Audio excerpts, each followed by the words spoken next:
초등학생 아들과 손을 잡고 장을 봐오는 길이었어요. 엄마, 우체국 아저씨다. 아들의 말대로 엘리베이터 앞에서 우체국 배달원과 마주쳤습니다. 그런데 가는 층이 똑같았어요. 혹시 몰라서 조심스레 여쭤봤습니다. 혹시 몇 호 우편물인가요? 502호입니다. 저희 집이네요. 주셔요.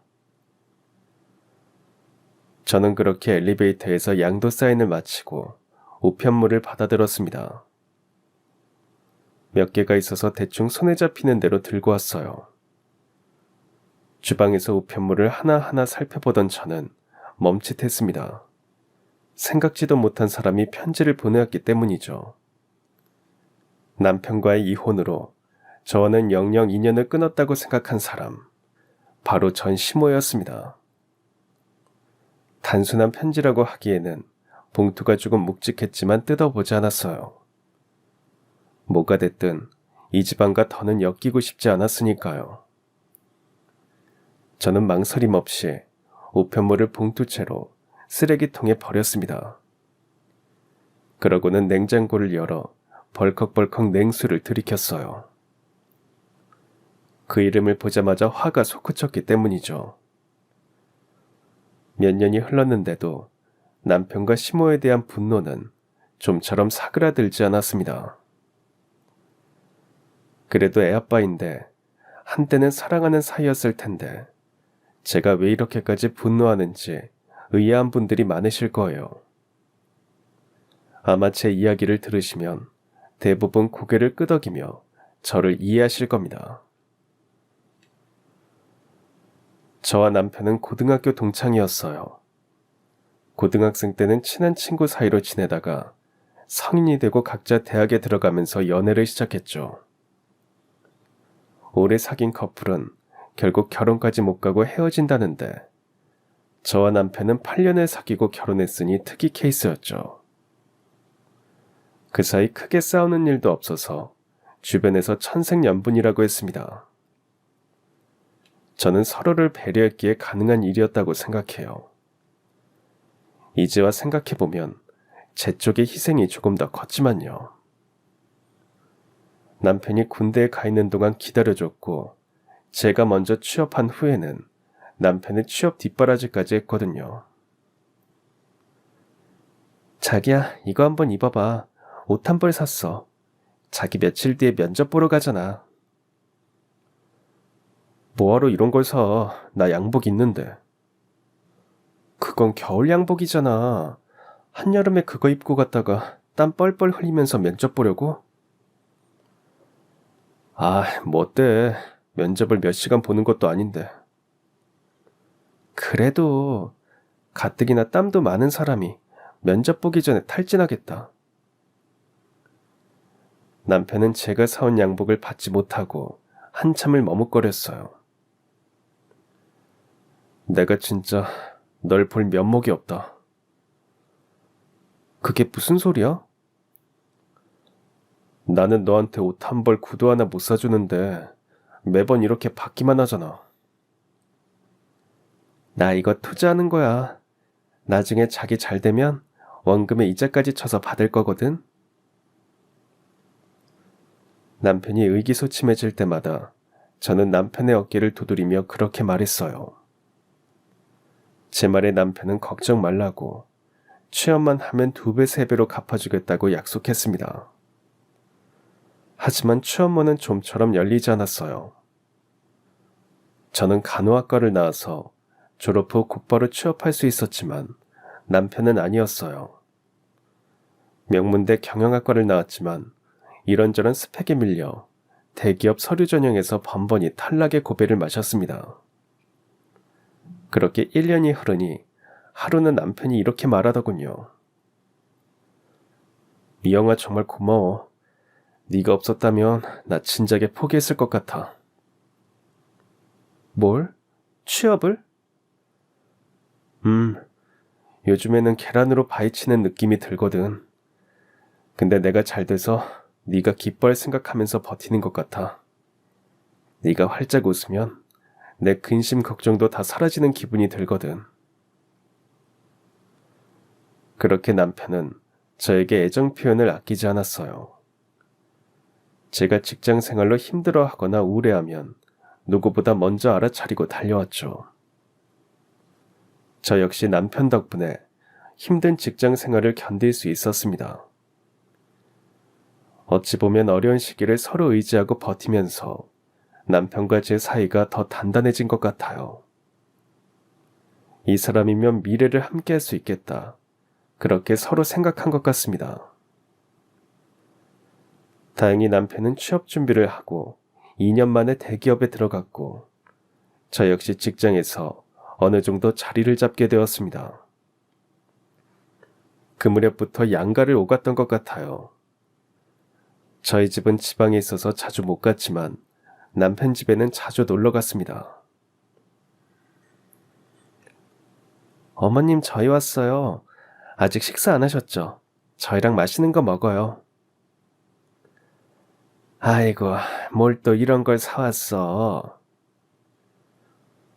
저는 3남매 중 막내라 집안이 항상 북적거렸어요.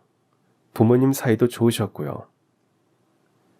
반면 남편은 외동아들에 아버지마저 사고로 돌아가셔서 집에 어머님 혼자 계셨습니다. 잔정이 많아서인지 언젠가부터 그런 어머님이 마음에 걸렸어요. 그래서 남편과 데이트를 하다가 맛집을 발견하면 꼭 포장해서 어머님과 함께 먹곤 했어요. 어머님은 그런 저를 누구보다 예뻐하셨습니다. 우리 미영이는 얼굴도 마음도 어쩜 이리 고운지 모르겠다. 어머님은 항상 저를 우리 미영이라고 부르셨어요. 간혹 남편과 제가 다투기라도 하면 늘 제 편을 들어주셨죠. 남편 역시 종종 지방에 있는 저희 집에 오가면서 자연스럽게 둘 사이에 결혼 이야기가 나오기 시작했습니다. 남편이 비록 대기업에 들어가기는 했지만 취업한 지 얼마 안 돼서 모아놓은 돈이 별로 없었어요. 그래서인지 하루는 어머님이 저를 불러서는 뜻밖의 말씀을 하셨습니다. 미영아, 나는 따로 살 집을 알아볼 테니까 이 집에서 사는 건 어떻겠니? 그게 무슨 말씀이세요?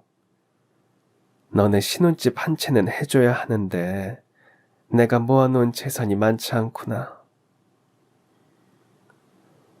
어머님이 사시는 집은 아버님이 돌아가시고 보험금으로 장만한 집이었어요. 그걸 저희에게 내주고 어머님은 나가서 사신다는 말씀이었습니다. 저는 당연히 펄쩍 뛰며 반대했죠. 어머님, 안 그러셔도 돼요. 집이야 저랑 그이가 살면서 조금씩 넓혀가면 되죠.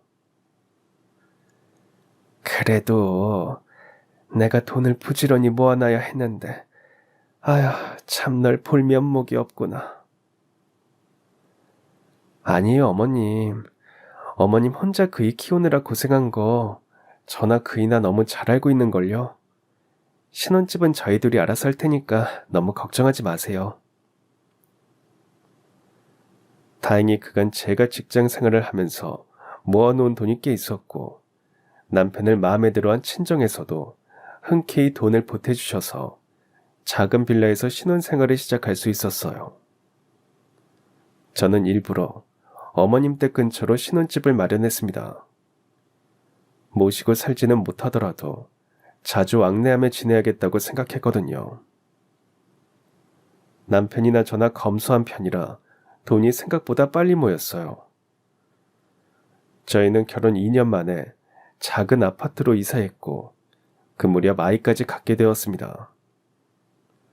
듬직한 아들이었어요. 시어머니는 손주까지 태어나자 더 바랄 게 없다며 너무 좋아하셨죠. 아이고, 어쩌면 이리 예쁠고 눈, 코, 입 안 예쁜 곳이 없구나. 그렇게 예쁘세요? 그럼 너랑 태준이 예쁜 곳만 고루 닮았잖니. 아유, 봐라. 이 눈은 딱 동그란 네 눈을 닮았고 코는 오똑한 태준이 코를 닮았고 얼굴형은 갸름한 게 딱 널 닮았잖니. 그렇게 아이를 천천히 뜯어보며 세상 행복한 미소를 짓는 시어머니를 볼 때면 저도 절로 웃음이 나왔어요. 세아가 정말 고맙다. 네가 우리 태준이를 만난 후부터는 태준이 일도 술술 잘 풀리고 이렇게 좋은 일만 생기는구나. 네가 우리 집 복덩이다, 복덩이. 어머님은 그렇게 저만 보면 고맙다는 인사를 잊지 않았습니다. 그런 걸 보면 남편이 어머님을 닮아서 그리 다정다감하구나 싶었어요. 저는 아이를 돌보기 위해 병원 일을 그만두고 한동안 육아에 매달렸습니다. 그 무렵 남편 일이 바빠지면서 저희 부부는 얼굴을 마주할 일이 적어졌어요. 제가 육아에 지쳐 잠든 후에야 남편이 들어왔으니까요. 그 사이 남편과 저의 관계도 소원해졌습니다. 그때는 단순히 서로 바빠서 그런 거라고 생각했어요. 저는 육아 때문에, 남편은 일 때문에, 시간적으로도 심적으로도 여유가 없었으니까요. 그러다 아이의 돌잔치 때 믿지 못할 광경을 목격하고 말았습니다. 여보, 정우 기저귀를 차에 놓고 왔나 봐. 그래? 내가 갖고 올게. 남편은 제 말에 흔쾌히 답하고는 주차장으로 향했어요. 그 사이 저는 아이를 케어하느라 정신이 없었죠. 그러다 추가로 더 챙겨올 게 있어서 남편에게 전화를 걸었습니다. 그런데 연결이 되지 않았어요. 결국 시어머니께 아이를 잠깐 맡기고 주차장으로 향했습니다. 어떻게 자기는 점점 더 예뻐지냐? 원래도 내가 미영이보다 예뻤거든? 당신이 눈에 콩깍지가 쓰여서 몰랐던 거지. 그러니까 왜 진작 몰랐을까? 차가 주차된 곳으로 걸어가는데 남녀의 은밀한 대화 소리가 들렸어요. 그런데 두 사람 모두 목소리가 낯설지 않았습니다. 사랑 없는 결혼 생활 너무 지옥 같지 않아? 지금이라도 늦지 않았어. 우리 이제 겨우 30대잖아. 여자는 그렇게 말하며 상대에게 은근히 이혼을 부추겼습니다. 설마 하며 코너를 돈 저는 눈앞에 펼쳐진 광경에 입을 틀어막고는 그 자리에 주저앉고 말았어요. 은밀히 대화를 주고받는 두 사람은 바로 남편과 제 고등학교 동창이었습니다. 대체 언제부터 그런 사이였는지 이미 녹익은 대화를 나누는 두 사람을 보면서 배신감에 손발이 바르르 떨렸어요.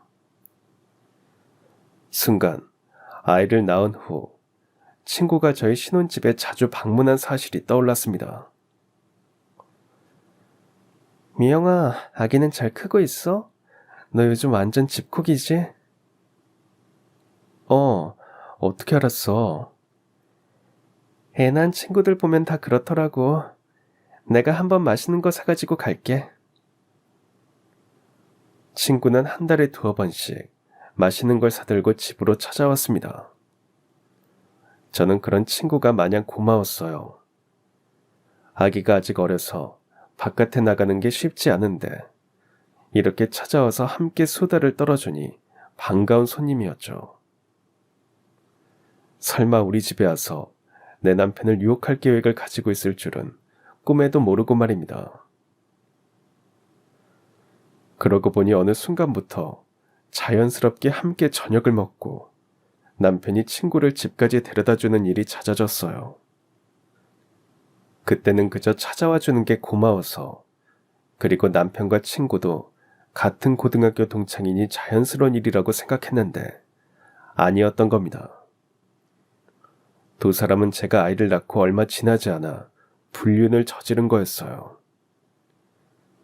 그걸 하필이면 아이 돌잔치 때 알게 되다니 기막힌 현실에 눈물이 핑 돌았습니다.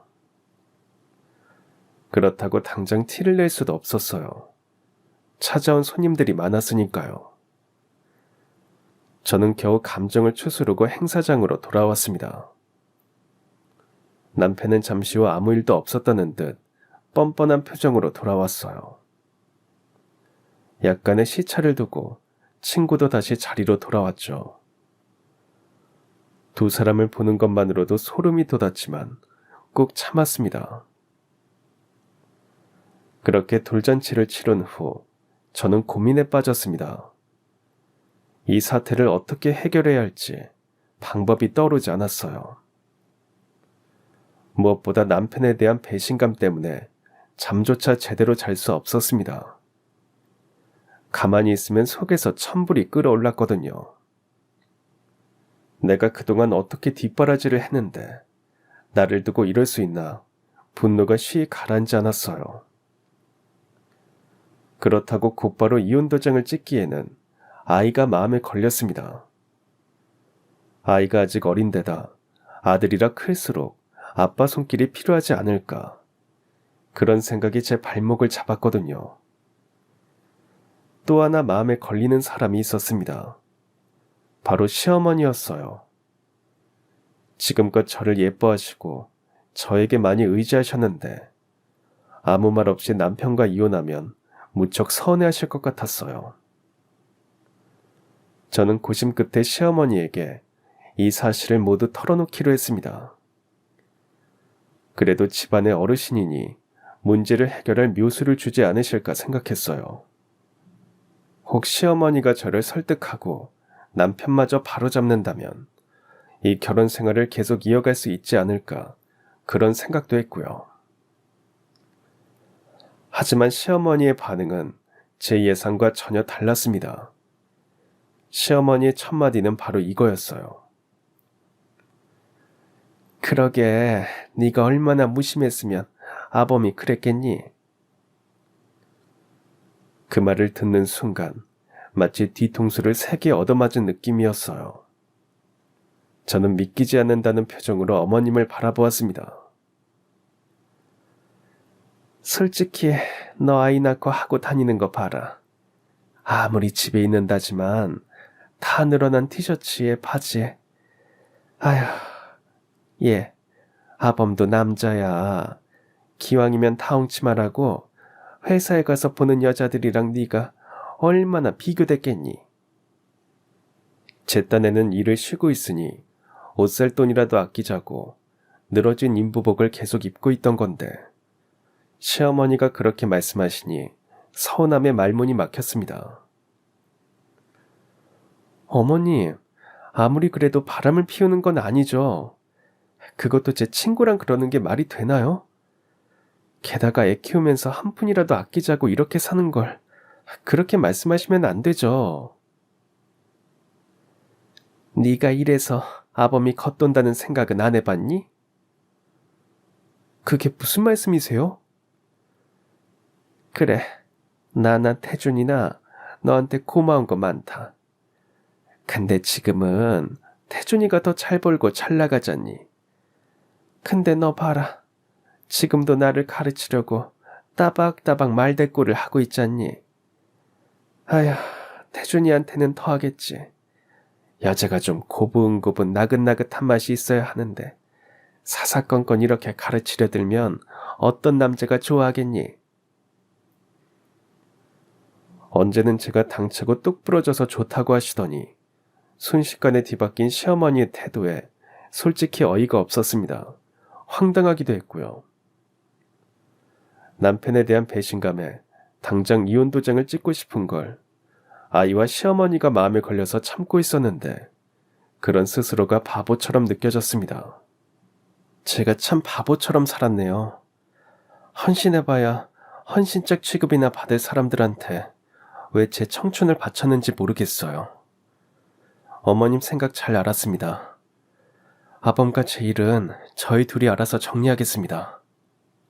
저는 그렇게 말하고 어머님 댁에서 나왔습니다. 막상 말은 그렇게 했지만 현관에 나서자마자 눈물이 폭포수처럼 쏟아졌어요. 여태 내가 뭘 하고 산 건지 지난 세월이 참 허무하고 허망했습니다. 알아주지도 않을 사람들한테 왜 그렇게 제 자신을 쏟으며 산 건지 제 스스로가 가여웠어요. 그날 저는 퇴근하고 돌아온 남편과 단판을 지었습니다. 제가 먼저 이혼을 선언했어요. 당신 바람 피우는 거 알아. 그게 유책 사유라는 건 분명히 알고 있지? 증거는 다 확보해놨어. 남편은 별로 놀라지도 않았어요. 들키든 말든 별로 상관이 없다는 태도였죠. 이미 제게서 마음이 떠났다는 걸 남편의 반응을 보고 알 수 있었습니다. 그래서 어떻게 하고 싶은데? 위자료 당연히 받을 거고 재산 분할도 이 부분 고려해서 진행할 거야. 양육권은 내가 가져올 거고 받아들일 마음 없으면 소송 진행해. 나도 그렇게 할 테니까. 가타부터 길게 얘기하고 싶지도 않아서 짤막하게 제가 정리한 바를 전달했어요. 그 말을 들으며 남편은 질렸다는 듯 고개를 저었습니다. 당신은 참 이런 순간에도 당신답다. 당신 하고 싶은 대로 해. 난 어쨌든 이혼만 하면 되니까. 남편은 양육권에 그렇게 욕심을 내지도 않았습니다. 하지만 시어머니는 달랐어요. 이혼에는 시큰둥하더니 아이를 제가 데려다 키운다니까 펄쩍 뛰었습니다. 너는 지금 돈 한 푼 안 벌고 있는데 애를 데려가서 뭘 어쩌겠다는 거야? 경제적으로 보나 가정 환경으로 보나 태준이가 데려오는 게 맞지. 그게 무슨 말씀이세요? 청우야 아직 어리잖니. 지금부터 새엄마 밑에서 자라면 그게 새엄마인 줄 어떻게 알겠어? 자기 엄마인 줄 알고 자연스럽게 크는 거지. 시어머니는 벌써 남편이 재혼해서 가정을 꾸릴 걸 전제로 두고 말씀하셨어요. 저는 기가 차서 물었습니다.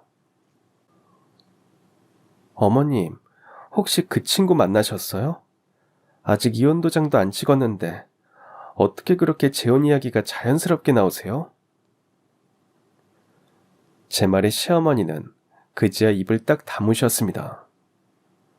대답은 안 하셨지만 그 반응만으로도 유추할 수 있었어요. 이미 남편과 불륜을 저지른 친구가 시어머니 댁을 왔다 갔다 하고 있다는 사실을 말이죠.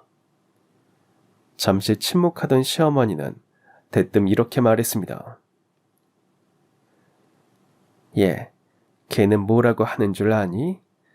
재혼하면 당장 나부터 모시고 살겠다고 하더라. 이 나이에 왜 일을 하시냐? 집에서 편히 쉬시라. 제가 모시고 살겠다는데 어떤 시애미가 그런 며느리를 안 예쁘다고 하겠니? 불륜을 저지른 친구와 그런 말까지 주고받았다는 사실에 남은 정마저 싹 사라지는 기분이었습니다. 저는 단호하게 말했어요. 네, 새며느리 들여서 잘 사세요. 손주도 새로 보시면 되겠네요. 저는 제 아들 뺏길 생각 없으니 그렇게 하세요. 다행히 남편이 아들에게 크게 집착하지 않은 탓에 제가 친권과 양육권 모두 가져오는 조건으로 소송 없이 합의 이혼을 진행하게 됐습니다. 남편은 위자료도 군말 없이 제가 원하는 만큼 챙겨줬어요. 남편에게 중요한 건 하루라도 빨리 이혼 도장을 찍는 것이었습니다. 저는 그렇게 남편과 시어머니에게 오만정이 다 떨어진 채로 이혼하고 아들과 단둘이 살게 됐어요. 분할한 재산과 위자료를 보태서 둘이 살 집을 새로 구하고 곧바로 일자리도 알아봤습니다. 다행히 집 근처 병원에 괜찮은 조건으로 취업할 수 있었어요. 그 후 남편과는 1년에 2-3번 간간히 만났습니다. 면접 교섭권 때문이었는데 그조차 남편이 적극적으로 행사하지 않으니 점차 뜸해지게 되었어요. 게다가 남편은 마땅히 줘야 할 양육비조차 이런저런 핑계를 대면서 한두 달씩 밀리기 시작했어요. 그때는 남편에게 오만정이 다 떨어진 상태라 양육비 때문에 연락하는 일이 스트레스로 다가왔습니다. 그러다 보니 어느 순간에는 그깟 돈 안 받고 만다는 심정으로 아예 연락을 안 하게 됐죠. 그렇게 몇 년을 시댁과 아무런 교류 없이 지냈는데 갑자기 시모에게 편지가 오니 당황스러울 수밖에 없었습니다. 더불어 잊고 있던 과거가 떠올라 화가 확 솟구쳤어요. 이 집 식구와는 다시는 얽히지 않을 거라 다짐하며 편지를 봉투째 버리고 분주히 점심 식사를 준비하는데 아들이 저를 불렀어요. 엄마, 이거 왜 버려? 아들은 제가 쓰레기통에 버린 전시모의 편지를 들고 있었어요. 그걸 왜 꺼내왔어? 안에 이런 게 들어있어서. 저도 모르게 날카롭게 묻자 아들이 주눅든 목소리로 말했어요. 그러면서 제게 무언가를 건넸습니다. 편지와 함께 들어있던 건 다름 아닌 통장이었어요. 통장의 낡은 표지를 보자 옛 기억이 떠올랐습니다. 아들이 태어나고 얼마 지나지 않아 시어머니가 틈틈이 손주 용돈을 넣어준다고 아들 명의의 통장을 만들어달라고 요청하셨거든요. 그때 만들어서 건네드리고는 여태 까맣게 잊고 있던 물건이었습니다. 저는 아들의 손에 들린 통장을 받아서 안을 펼쳐보았습니다. 그러고는 기함하고 말았어요. 통장 안에 무려 5억이 들어있었기 때문이죠. 저는 그제야 통장과 함께 들어있던 편지를 펼쳐보았습니다. 미영아, 미안하다. 돌아보니 내가 너한테 큰 잘못을 저질렀더구나. 이건 너와 우리 손주 몫이다. 모쪼록 필요한 데 쓰거라. 그 내용만으로는 이게 대체 무슨 돈인지 왜 보내신 건지 알 수 없었습니다. 저는 결국 몇 년 만에 시어머니 핸드폰으로 전화를 걸게 되었어요. 신호음이 몇 번 울리더니 곧 저편에서 기운 없는 목소리가 들려왔습니다. 미영이니? 어머님, 이 돈은 대체 뭐예요? 편지가 잘 도착한 모양이구나. 편지에 쓴 그대로다. 너와 정우 몫이니 필요한 데 쓰거라. 시어머니는 편지에 쓴 것과 똑같은 말을 되풀이했습니다.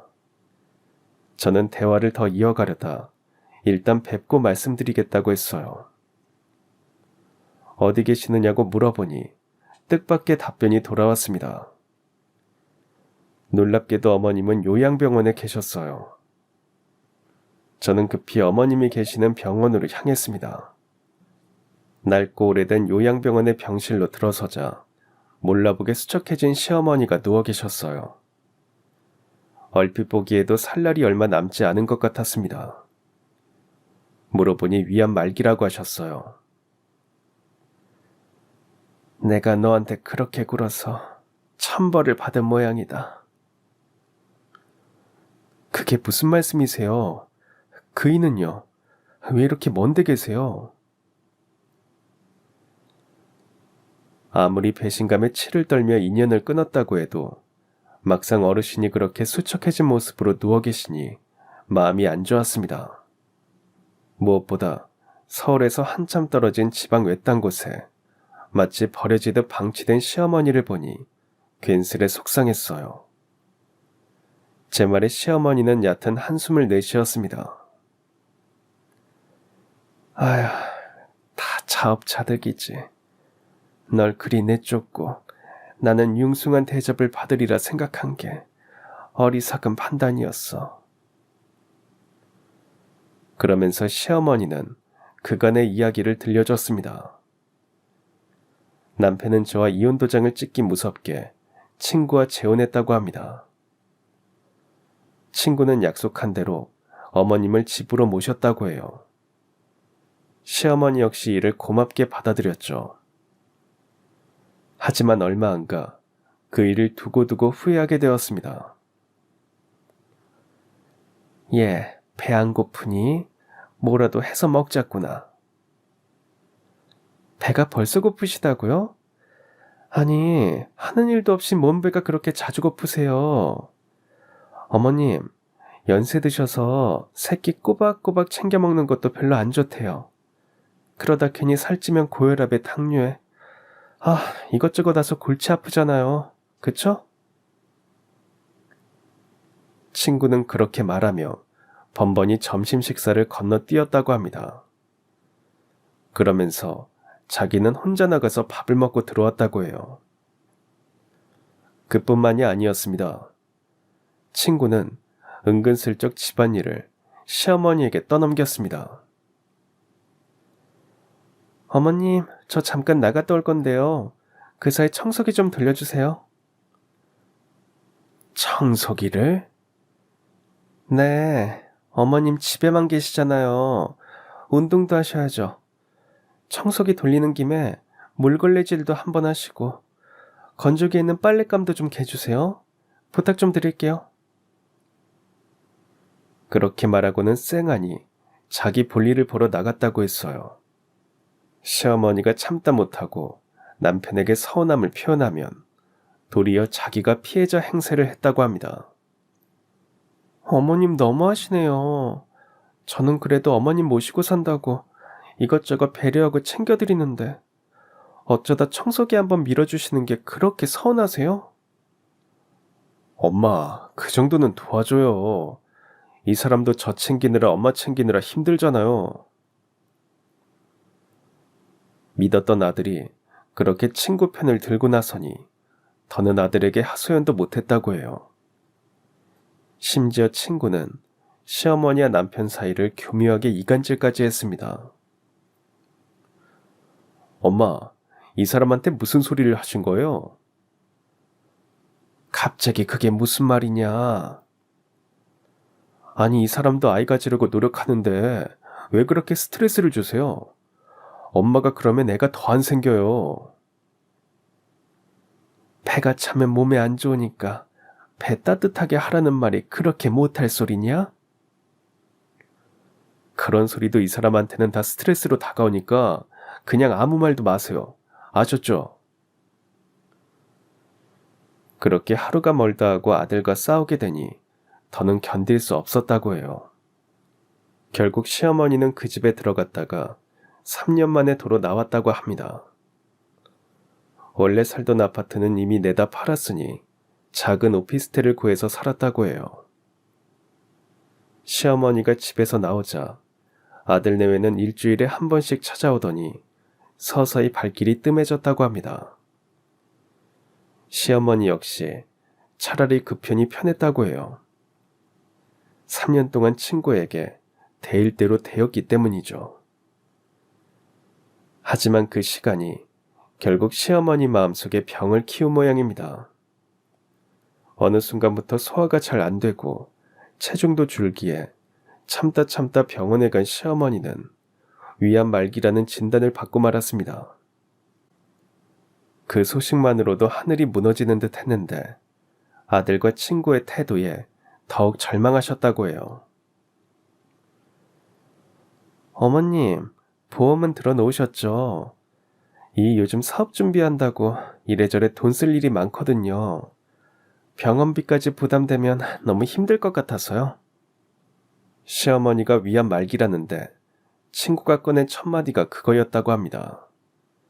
남편 역시 시큰둥한 반응을 보였다고 해요. 그 순간 어찌나 배신감이 들던지 손발이 바르르 떨리더구나. 동시에 미영이 네 얼굴이 떠올랐다. 네가 내 며느리였으면 적어도 그렇게 말하지는 않았을 텐데. 아휴, 내가 대체 널 내쫓고 그가 무슨 짓을 벌인 건지. 그제야 벼락을 맞은 듯 정신이 번쩍 들더구나. 그 사이 친구는 발빠르게 시어머니가 입원할 요양병원을 알아봤다고 합니다. 괜히 집 가까운 데 있으면 자주 찾아뵈야 할 수 있으니 일부러 먼 곳에 잡아놓은 거죠. 남편에게는 공기 좋은 곳에 있어야 회복도 빠르다는 말로 둘러대면서 말입니다. 그렇게 지방에 유배되다시피 버려진 시어머니는 그제야 과거를 돌아보며 매일 회한의 눈물을 흘리셨다고 합니다. 그러다가 고심 끝에 저에게 편지를 보내신 거였어요.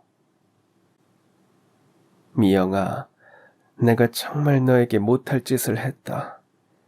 너가 얼마나 상심하고 나나 태준이에게 배신감을 느꼈을지 내가 그 입장이 되니 그제 알겠더구나.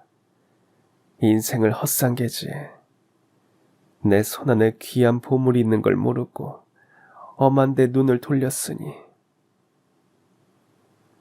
저에게 보낸 돈은 시어머니가 살던 아파트를 팔고 남은 돈이라고 했어요. 그나마 천만 다행이지. 그 돈만큼은 내가 손에 꼭 쥐고 뺏기지 않았거든.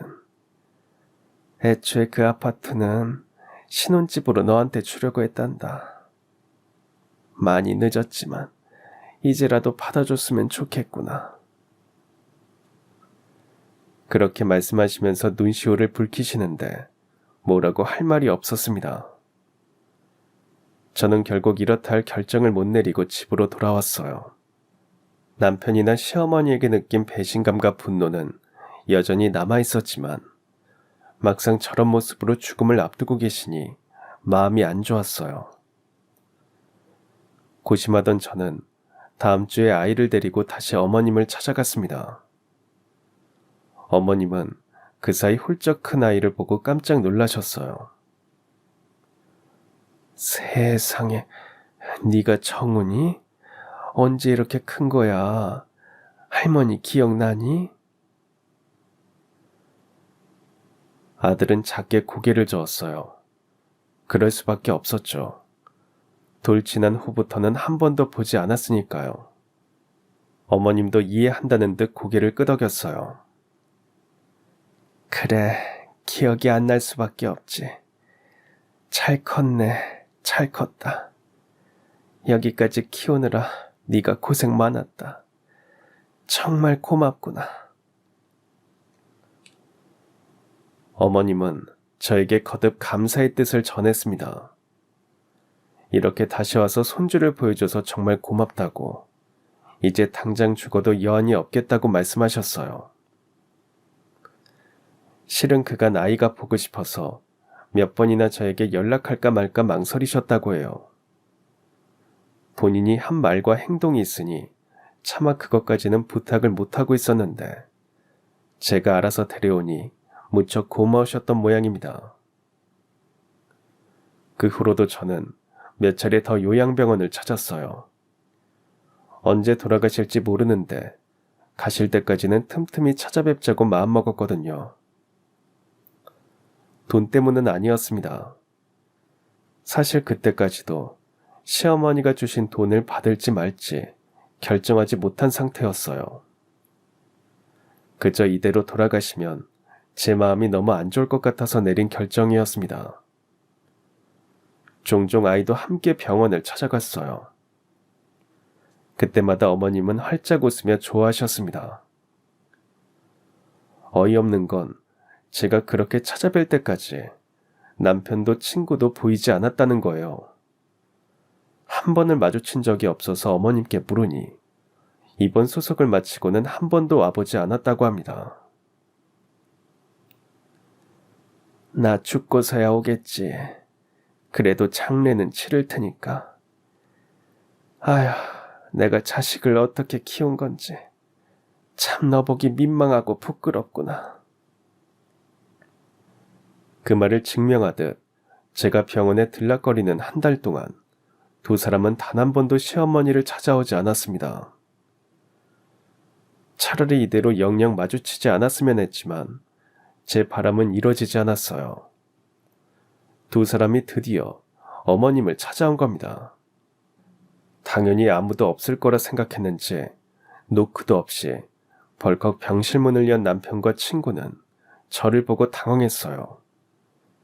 설마 이런 곳에서 저를 마주칠 줄은 꿈에도 몰랐겠죠. 뭐야, 당신이 왜 여기 있어? 그러네? 너 뭐야? 갈라선 지가 언젠데 구질구질하게 이러고 있니? 친구 역시 탁 쏴붙이듯 물었어요. 친구는 제가 남편에게 아직 미련이 남아서 이러는 줄 착각한 모양입니다. 다행히 제가 대꾸하기 전에 어머님이 대답하셨어요. 내가 불렀다. 죽기 전에 나 챙겨준 며느리 얼굴은 한번 보고 가야 할 것 같아서. 어머님의 말씀에도 친구는 양심의 가책이라는 게 없는지 싸늘하게 대꾸했습니다. 새며느리 들이신 지가 언젠데 쟤를 왜 불러요? 새며느리가 며느리 노릇을 해야지 말이다. 아이, 엄마는 이 사람한테 왜 또 그런 식으로 말씀하세요? 남편은 시어머니의 말에 짜증부터 냈어요. 그간 저 둘 사이에서 어머님이 어떻게 지내셨을지 그 대화만으로도 짐작할 수 있었습니다. 안 그래도 가려고 했어. 나도 두 사람 얼굴 평생 보고 싶지 않았거든. 저는 서둘러 짐을 챙겼습니다. 그런데 그런 저를 시어머니가 붙드셨어요. 가려거든 너네가 가라.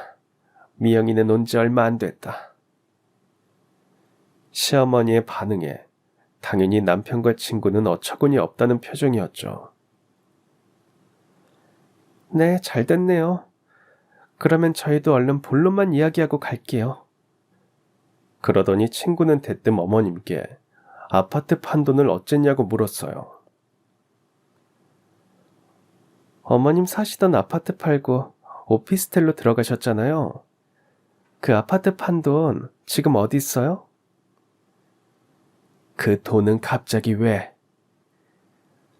이 사업 자금이 좀 꼬였어요. 급전이 필요해서 그런데 저희 좀 주세요. 참 그 말을 듣고 있는데 저조차도 어이가 없었습니다. 이번 수속할 때 한 번 오고는 여태 얼굴 한 번 안 비추더니 결국 찾아온 이유가 돈 때문이라니. 남편 역시 대놓고 돈 달라는 식으로 말했습니다. 그 아파트 그래도 팔면 몇 억은 나올 텐데 엄마 성격에 쓰시지는 않았을 테고 저 좀 주세요. 급하게 써야 하니까. 어머님 역시 후안무치한 두 사람의 태도에 화가 나셨는지 대답도 못하고 부들부들 떠셨어요. 니들이 인간이야? 아파서 죽을 날 앞둔 애미를 이런 데다 내팽개쳐놓고 코빼기도 안 비치더니 이제야 나타나서 뭐? 돈을 달라고? 아휴, 칼만 안 들었지. 아주 강도가 따로 없구나. 뭘 또 그렇게 말씀하세요.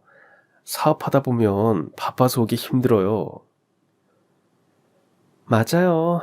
저희도 사느라 바빠서 그런 거죠. 이가 잘 돼봐요. 그 덕을 누가 보겠어요? 어머님이 보시겠죠. 나는 그딴 덕 볼 생각 없으니까 썩 나가라. 너네한테 줄 돈은 1원 한 푼도 없으니까. 시어머니의 단호한 태도에 남편이나 친구나 주춤했어요. 그게 무슨 말씀이세요? 그럼 그 돈은 다 어디다 쓰셨는데요? 알 거 없다. 내 돈 내가 쓴다는데 니들이 무슨 상관이냐? 왜 상관이 없어요? 자식이라고는 나 하나밖에 없는데 어머니 돌아가시면 어차피 그 돈 다 제 돈이잖아요. 거기까지 듣는데 도저히 가만히 있을 수 없었습니다. 사람이 어떻게 저럴 수 있나 싶었어요. 어머님 돌아가시라고 제사 지내니? 어떻게 자식 입에서 그런 말이 나와? 제가 참지 못하고 한마디 하자 남편이 인상을 찌푸렸어요. 당신이 뭐라고 나서 이제 우리 집안 사람도 아니면서. 정신 차려. 나중에 어머님 돌아가시고 땅을 치고 후회하지 말고. 내뱉은 말은 주워 담을 수도 없는데 어떻게 그렇게 생각 없이 말해?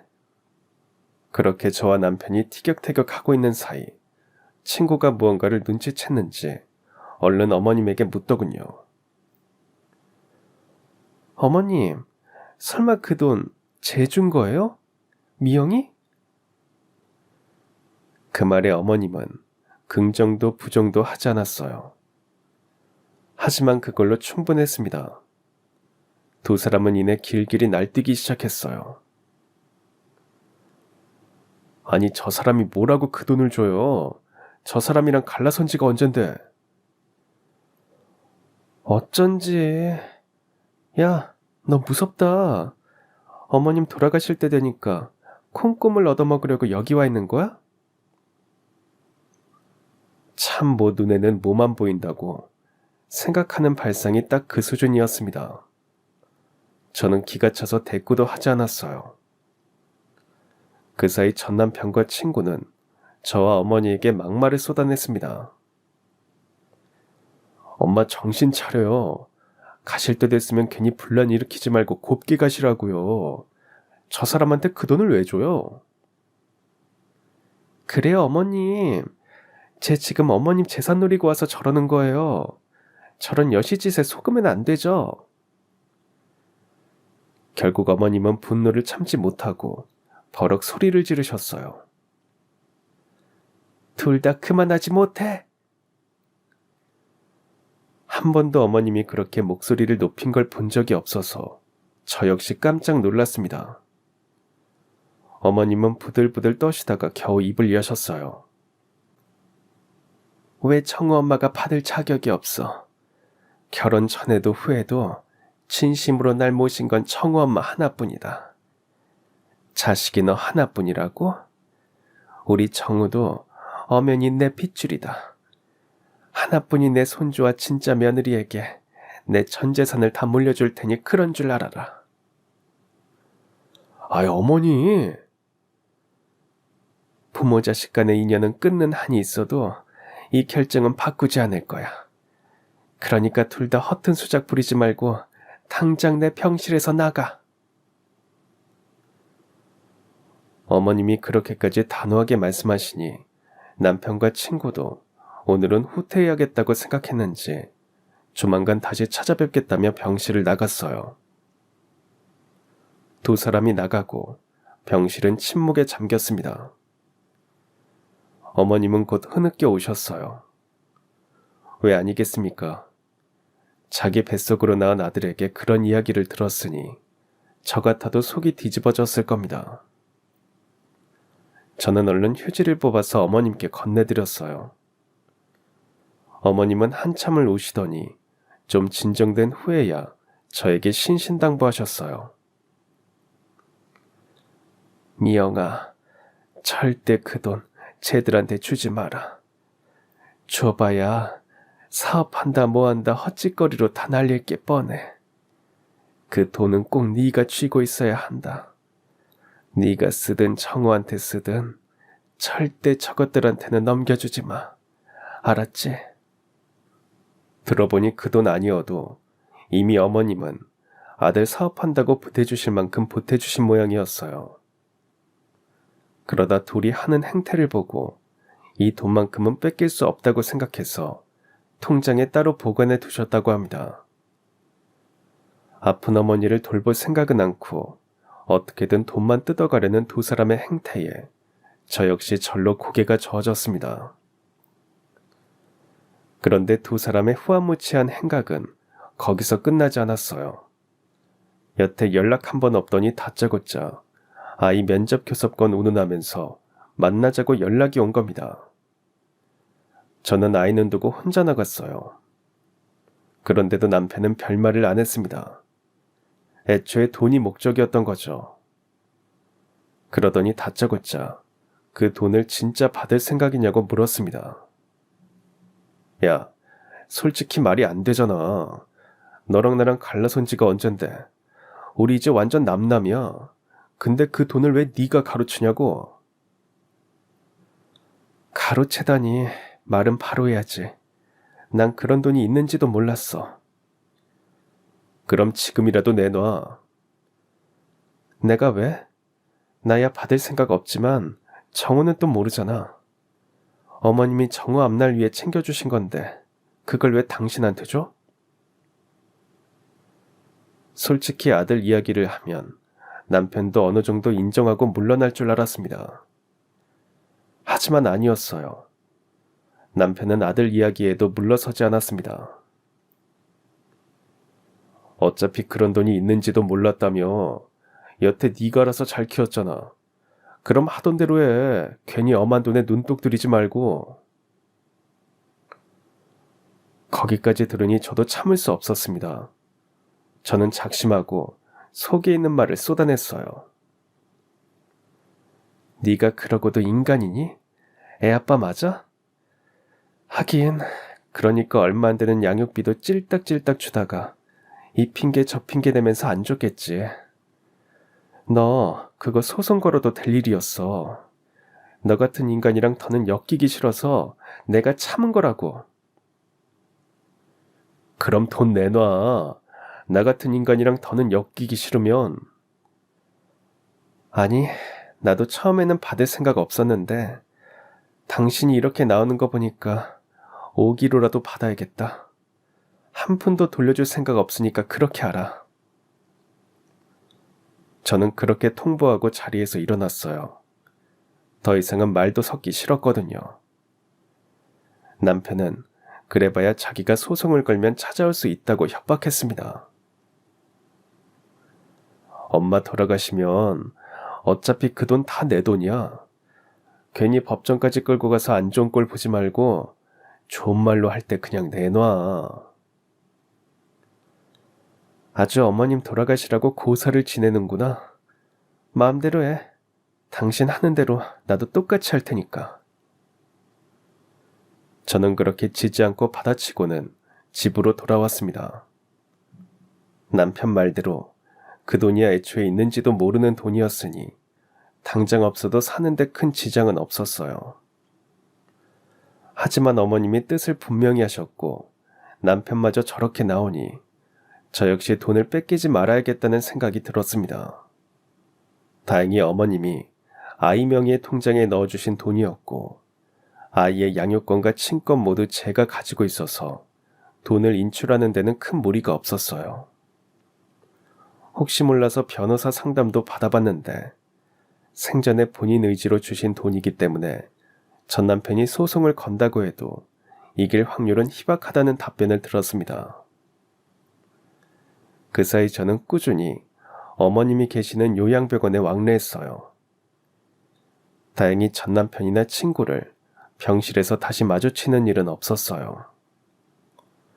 어머님 말씀으로는 그 뒤로도 몇 번 찾아왔다고 하는데 다행히 타이밍이 엇갈린 모양입니다. 자신의 건강은 안중에도 없이 온갖 협박을 늘어놓으며 돈 달라는 모습에 어머님은 치가 떨린다고 말씀하셨어요. 대체 내가 아들을 어떻게 키운 건지 모르겠다. 지혜미가 돈으로만 보이는 건지. 아휴. 어머님은 남편과 친구가 와서 깽판을 친 이후 급격히 몸 상태가 안 좋아지셨습니다. 어머님 입장에서는 정신적 충격이 컸던 모양이에요. 결국 그 일이 있고 한 달도 지나지 않아 세상을 떠나고 마셨습니다. 어머니 임종도 결국은 제가 지키게 되었어요. 미영아, 정말 고맙고 미안하다. 내가 마지막까지 너한테 폐만 끼치고 가는구나. 전 다 잊었으니까 더 이상 마음 쓰지 마세요. 그래, 정말 고맙다. 마지막까지 저에게 미안하다고 하시기에 괜찮다고 말씀드리니 어머님은 희미하게 웃으셨어요. 내내 마음에 걸리던 걸 내려놓고 가셔서인지 그대로 편안하게 눈을 감으셨습니다. 전 남편은 어머님이 돌아가신 후에야 요양병원으로 찾아왔어요. 저는 남편이 도착하기 전에 집으로 돌아왔습니다. 장례식장을 갈지 말지 한참을 망설였어요. 남편 말대로 저는 그 집안 사람이 아니었으니까요. 게다가 친구도 있을 텐데 괜히 가서 또 불편한 얼굴을 마주하고 싶지 않았습니다. 그런데 뜻밖에도 남편이 먼저 연락을 해왔어요. 괜찮으면 정우 데리고 와줄래? 그래도 엄마 마지막 가시는 길은 배웅해드렸으면 해서. 착 가라앉은 남편의 목소리에 저는 고심하다가 일부러 늦은 시간을 골라서 아이와 함께 장례식장으로 향했습니다. 불륜을 저질러서 재혼했다고는 해도 어쨌든 이혼한 전처가 오는 게 남들 보기에 안 좋을 수도 있으니까요. 이 와중에도 그런 생각을 하는 제가 우습기는 했지만 괜히 남편 친척들이라도 마주치면 민망할 것 같아서 그렇게 했습니다. 근데 쓸데없는 고민이었어요. 장례식장에는 남편 혼자 있었습니다. 왜 당신 혼자 있어? 제 물음에 남편은 뜻밖의 대답을 들려줬습니다. 나 이혼했어. 알고 보니 남편은 친구와 갈라선 상태였어요. 언제 그랬느냐고 물어보니 저를 만나고 얼마 지나지 않아 이혼 도장을 찍었다고 했습니다. 그날 면접 교섭권 핑계를 대고 저를 만난 것도 친구가 들들 볶아서 나온 거였다고 해요. 사업이 기울고 여기저기서 빚 갚으라는 전화가 걸려오니까 나를 대하는 태도가 순식간에 바뀌더라. 내가 어머니 집 팔고 남은 돈이 있을 거라니까 금세 또 반색하면서 그 돈이라도 얼른 받아내라고 하더라고. 하지만 결국 그 돈도 받아내기 힘들어지자 곧바로 이혼 서류를 내밀었다고 해요. 따지고 보면 사업도 그 사람이 부추겨서 시작한 건데 언제 월급 벌어서 큰돈 버냐고 옆에서 바람을 넣으니까 순간적으로 내가 눈이 먼 거지. 남편 역시 시어머니처럼 뒤늦은 후회를 하고 있었습니다. 당신 볼 면목이 없다. 어머님한테도 너무 죄송하고 정우한테도 너무 미안하고. 그러더니 남편은 눈물을 뚝뚝 흘렸습니다. 지난날 제가 느낀 배신감을 떠올리면 자업자득이라는 생각도 들었지만 그렇다고 마냥 기쁘지도 않았어요. 남편은 뒤늦게 깨달은 바가 있어서인지 더 이상 돈 내놓으라는 소리는 안 하더군요. 사업에 실패하면서 지인들이 다 떨어져 나간 건지 아무리 늦은 시간이라고 해도 장례식장은 너무 썰렁했습니다. 저와 아이가 앉아있는 내내 손님 하나 오지 않았거든요. 저는 조금 더 있다가 아이를 데리고 집으로 돌아왔습니다. 그 후 저는 제 삶을 다시 살아가고 있습니다. 시어머니가 남긴 돈은 일단 건드리지 않았어요. 당장 아들과 제가 살아가는 데는 큰 문제가 없으니 혹시 모를 일에 대비해 비상금처럼 남겨두기로 했습니다. 아들이 다 클 때까지 쓸 일이 없으면 아들 대학 갈 때나 결혼할 때 쓰고 남은 돈은 제 노후를 위해 쓰려고 생각 중이에요.